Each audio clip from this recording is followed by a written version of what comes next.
Hello students, welcome back to the biology class. So in the last class we started the new chapter, that is the plant kingdom, third chapter from NCERT, and we discussed about in detail about the three types of algae, that is the chlorophyceae, phaeophyceae and rhodophyceae.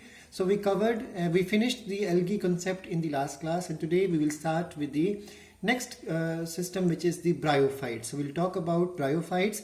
We'll try to finish the pteridophytes as well as gymnosperms. Angiosperms are not in your syllabus as per the NCERT CBSE's instruction for this academic session. So let's start with the bryophytes.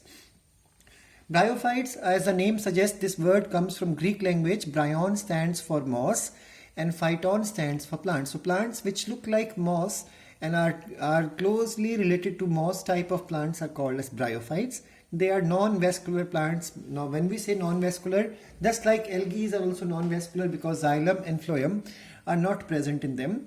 Then these organisms or these plants will have diploid sporophyte. Now what is sporophyte? In the life cycle of these plants, there is a stage which comes which carries spores. So the stage which carries spores are called as sporophytes, and sporophytes are diploid, and they behave as a parasite on independent haploid gametophytes. So there are two things in their life cycle. There will be a gamete carrying plant which is called as gametophyte, and then a spore carrying plant which is called as sporophyte. So as per this instruction, as per this statement says, the gametophyte is independent, it is haploid, so it forms gametes by mitosis, and then when the gametes fertilized, it will give rise to a diploid spore, diploid zygote, and this zygote is going to develop into the sporophyte, and sporophytes are diploid. Now the next point, there are 25,000 species of bryophytes. Some 10,000 species are of hepatica. We'll be talking about hepatica, and then 12,000 species of muscae, and rest of the species are anthrocerotae. Hepatica is also called as liverwort. Muscae are called as the mosses, and the anthrocerotae are also called as the hornworts. These are the English names for three different types of bryophytes possible. They occur in damp and shaded places. They grow especially during the rainy season on damp soil, rocks, walls, tree trunks, etc. So when we go to such hilly station where there is lots of moisture or post-monsoon season, we can see even trees are covered with these growth. Even the walls which are under shade, under the trees, will grow a good amount of bryophytes there. So they are small plants, and they seldom grow more than 15 centimeter in height. And the tallest species is found in New Zealand, and that is 60 centimeter tall. And that moss scientific name is Dawsonia. So it comes in MCQs. Just remember the largest moss is Dawsonia. It is 60 centimeter from New Zealand. Now the dominant phase is a gametophytic stage. Which stage? I told you there are two stages in their life cycle: gametophyte, which carries gamete; sporophyte, which carries spore. So every time a gametophyte is formed, after fertilization, sporophyte will develop on top of the gametophyte. So that we can say that the sporophyte is a parasite or is dependent on gametophyte. So the dominant phase is gametophyte here, because this one will live for a longer time, and for a short duration sporophyte will grow over it.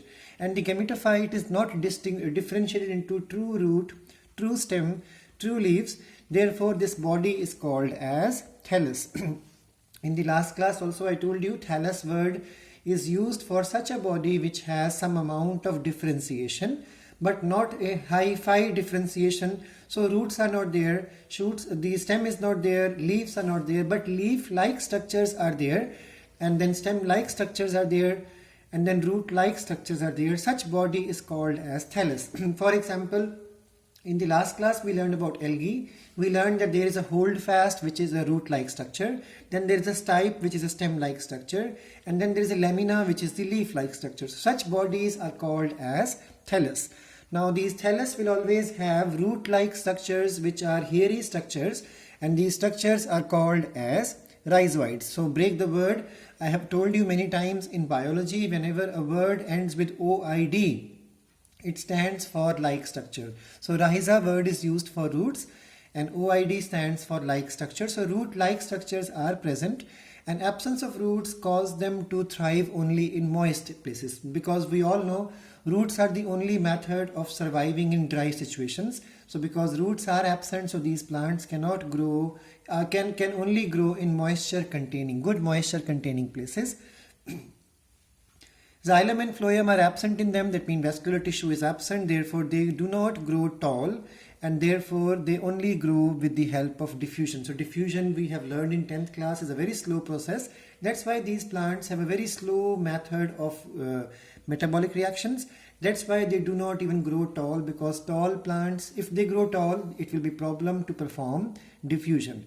Then the vegetative reproduction is common among these plants, and it includes fragmentation, tubers formation, gamma, which are formed in gamma cups formation, as well as adventitious buds formation takes place for vegetative reproduction. Sex organs are multicellular and jacketed. Now this is different from what we have learned in algae in the last class. Algae's sex organs are non-jacketed, but from here onwards all plants will have jacketed sex organ. That means there are certain sterile cells which make a wall around the sexual cells. That's why it is called as jacketed sex organs, and these sex organs are called as antheridia, and second one is called as archegonia. Antheridia is male sex organ and archegonia is the female sex organ.